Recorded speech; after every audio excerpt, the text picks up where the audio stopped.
காங்கிரஸ் கட்சி இப்ப தமிழ்நாடு அரசியலையே புரட்டி போட்டுட்டு இருக்கு. 2026 சட்டமன்ற எலெக்ஷன்ல கூட்டணியில அப்படியே இருந்து அந்த கூட்டணியை மேலும் வலுப்படுத்த போறாங்களா, இல்ல தாவேகா சைடு போயிட்டு விஜயோட கருத்தை மேலும் வலுப்படுத்துவாங்களா அப்படிங்கறத நாளை காங்கிரஸ் கட்சியோட தேசிய தலைவர்களோட தமிழ்நாடோட முக்கிய தலைவர்கள்லாம் ஆலோசனை பண்ண போறாங்க. இந்த கூட்டத்துல டிஎம்கே சைடு அப்படியே நிக்க போறாங்களா, இல்ல தாவேகா சைடு அப்படியே தாவ போறாங்களா அப்படின்னு முக்கிய முடிவு எடுக்க போறாங்க.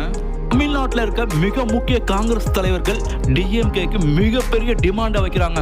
உங்களோட ஆட்சியில் எங்களுக்கு பங்கு கொடுக்கணும், நாங்களும் 5 பேர் 6 பேர் அமைச்சராகி அந்த கூட்டணி ஆட்சியில் எங்களுக்கும் பங்கு வேணும் அப்படின்னு தமிழ்நாடு அரசியலில் மிகப்பெரிய தீய கொளுத்தி போட்டிருக்காங்க காங்கிரஸ் கட்சி. டிஎம்கேயும் இதுக்கு பதிலடி கொடுத்துருக்காங்க. உங்களுக்கு எம்எல்ஏ சீட்டு கொடுப்போம், ஆனால் ஆட்சியில் அதிகாரத்தில் உங்களுக்கு பங்கு கொடுக்க முடியாது, அமைச்சர்லாம் ஆக்கி உங்களை அழகு பார்க்க முடியாது. இது கூட்டணி ஆட்சி அப்படின்றதுக்கு வேலையே கிடையாது. இங்க நாங்க தான் அப்படிங்கிற மாதிரியே, இங்க நாங்க தான் ராஜா அப்படிங்கிற மாதிரி சொல்லியிருக்காங்க டிஎம்கே.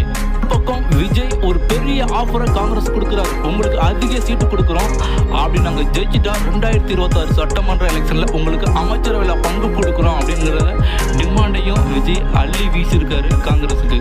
இனி காங்கிரஸ் எடுக்கிற முடிவு தான் டிஎம்கே கொடுக்குற சீட்டை வாங்கிட்டு அப்படியே அங்கேயே இருக்க போறாங்களா, இல்ல கொடுக்குற ஆஃபரை அப்படியே அள்ளி அமைச்சரவையில் பங்கு வகிக்க போறாங்களா அப்படிங்கிறத பொறுத்திருந்து பார்க்கலாம்.